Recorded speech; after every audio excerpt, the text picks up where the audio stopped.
Bonjour chers élèves, ravi de vous revoir une deuxième fois. Aujourd'hui, nous avons la deuxième séance de notre leçon de grammaire intitulée « La phrase impérative ».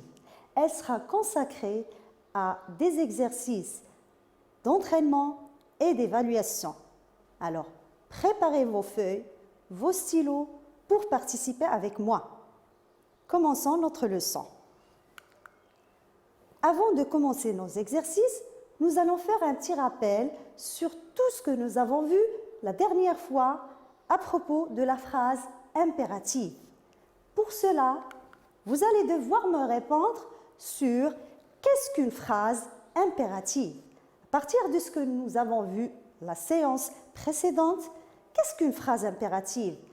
Elle est terminée par quoi? Elle est construire autour d'un verbe conjugué à quel temps? Elle exprime quoi? Nous allons voir tout de suite. La phrase impérative sert à donner un ordre, un conseil, une interdiction et à formuler des fois une demande ou bien un souhait.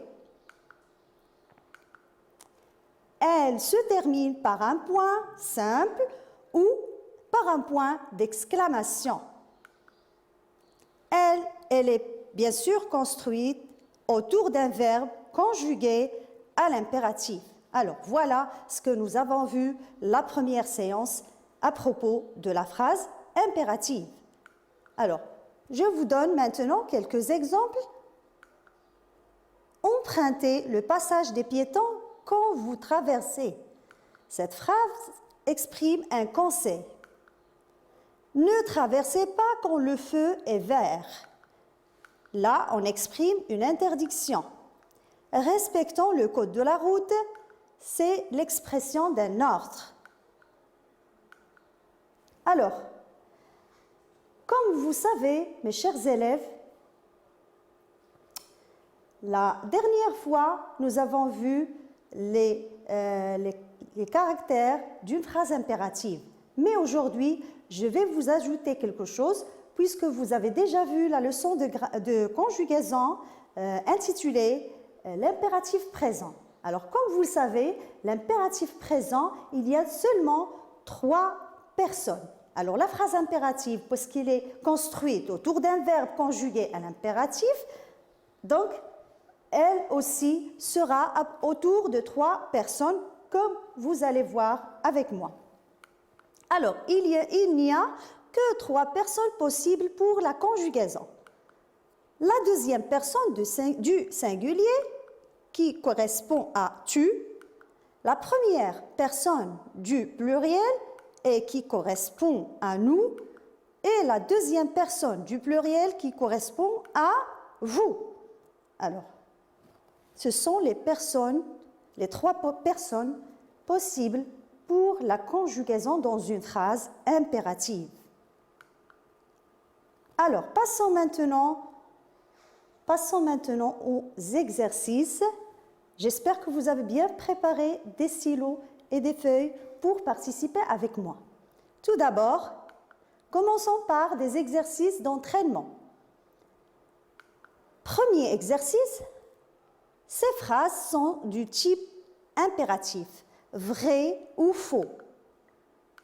Première phrase, le policier vérifie les papiers du conducteur. B, attendez que le feu de signalisation pour piétons soit vert. C, tu dois connaître et respecter le code de la route.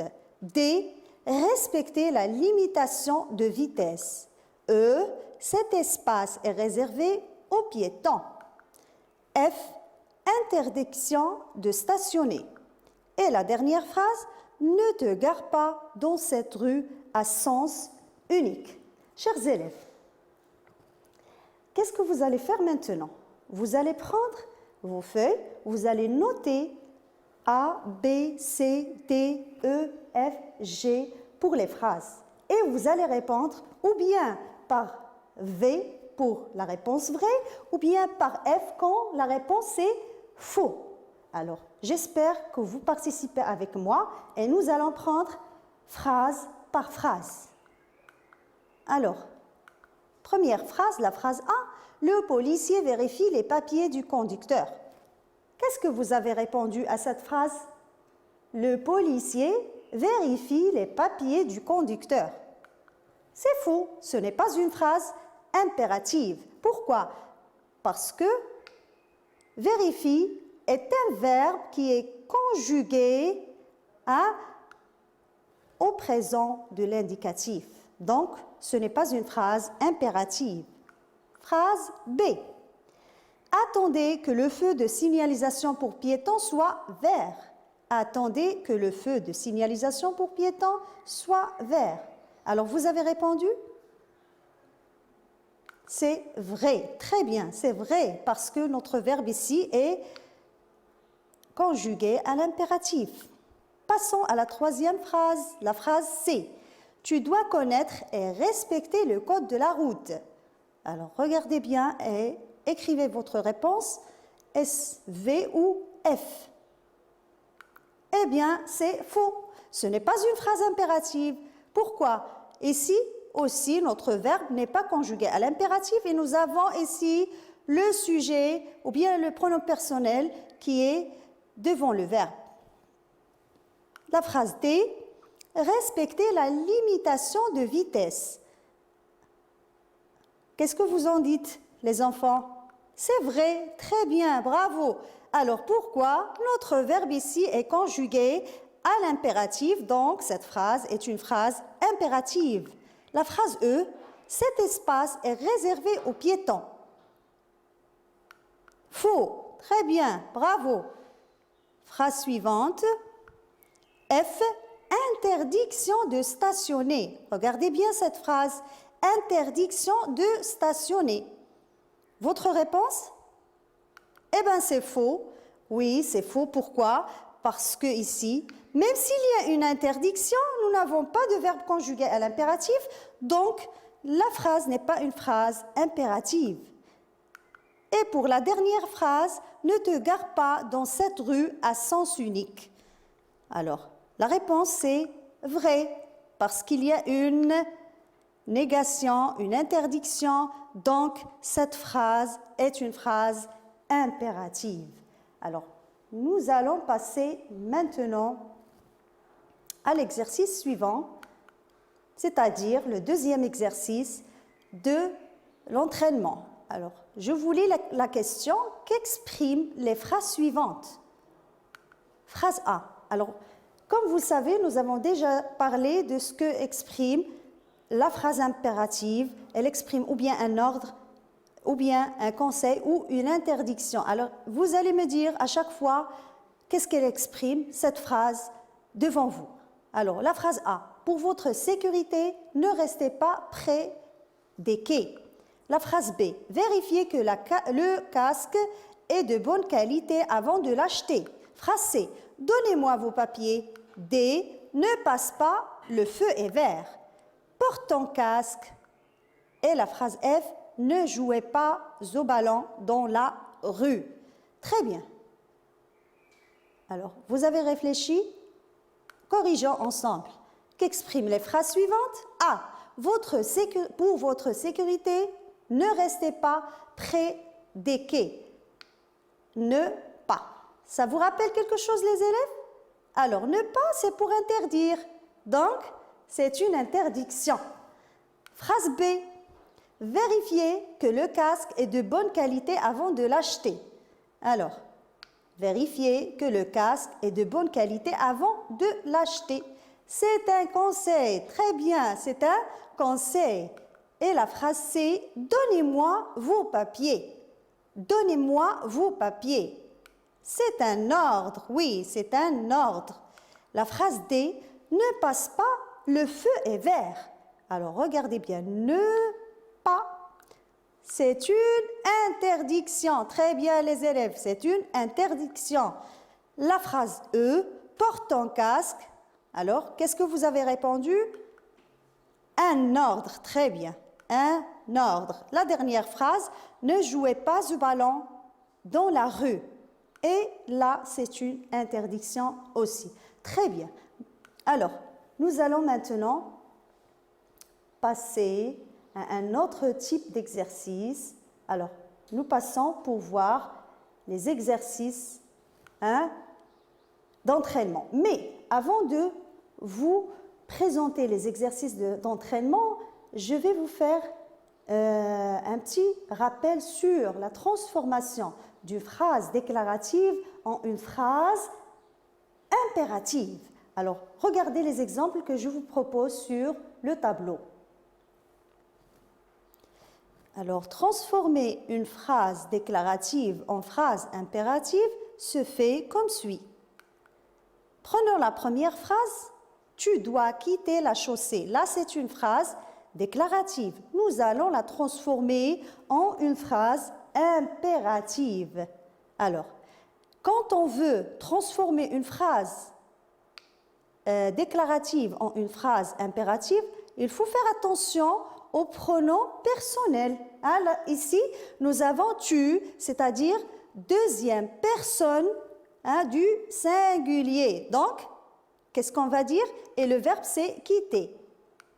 Quitte la chaussée. Alors, nous obtenons la phrase impérative comme suit. Quitte la chaussée. Deuxième exemple, vous rentrez à la maison. Alors, la phrase ici est déclarative. Je vous ai dit qu'il faut faire attention aux pronoms personnels, vous. Donc, nous allons obtenir notre phrase aussi impérative pour la deuxième personne du pluriel et le verbe, c'est rentrer. Et le résultat, c'est rentrer à la maison. Vous voyez, c'est simple. Il faut juste être attentif. Alors, je vous donne maintenant l'exercice pour appliquer. Exercice d'évaluation. Je transforme les phrases suivantes en phrases impératives. Tu ne roules pas à vélo devant les camions. Nous respectons le code de la route. Phrase C. À pied, nous sommes attentifs au bruit qui nous entoure. Et la phrase D. Tu laves ton vélo chaque dimanche. Alors, réfléchissez un peu. Essayez de me donner pour chacune des phrases la phrase impérative correspondante. Alors, phrase A. Tu ne roules pas à vélo devant les camions. Alors, la réponse, ne roule pas à vélo devant les camions. Et regardez, nous avons ajouté ici le point d'exclamation. Très bien. La phrase B, nous respectons le code de la route. Nous allons transformer cette phrase en phrase impérative et nous obtiendrons respectons le code de la route. Alors, vous voyez, là, nous avions nous respectons, ça devient respectant, verbe conjugué à l'impératif pour la première personne du pluriel. Et pour la phrase C, à pied, nous sommes attentifs au bruit qui nous entoure. Alors, réfléchissez un petit peu, regardez le pronom personnel, regardez le verbe et le résultat est le suivant. À pied, soyons attentifs au bruit qui nous entoure. Passons maintenant à la dernière phrase, la phrase D. Tu laves ton vélo chaque dimanche. Alors, comme je vous ai déjà dit, faites attention aux verbes, pronoms personnels. Essayez de mettre ce qu'il faut pour obtenir la phrase impérative. Et le résultat, ou bien la réponse, lave ton vélo chaque dimanche. Très bien. J'espère que vous avez très bien fait cet exercice. Et passons à l'exercice suivant, l'exercice numéro 2. Alors, je vais vous lire la question. Rédige une phrase impérative pour chaque situation. Pour exprimer une interdiction, pour exprimer un conseil et pour exprimer un ordre. Alors, j'espère que vous faites aussi l'exercice chez vous. Et je vais vous proposer mes réponses. Pour exprimer une interdiction, ne circulez jamais entre les voitures. Pour exprimer un conseil, pour notre sécurité, traversons sur le passage des piétons. Et pour exprimer un ordre, viens ici immédiatement. Alors, j'espère que vous avez très bien compris, vous avez très bien fait les exercices et je vous souhaite une très bonne chance pour vos examens et à bientôt.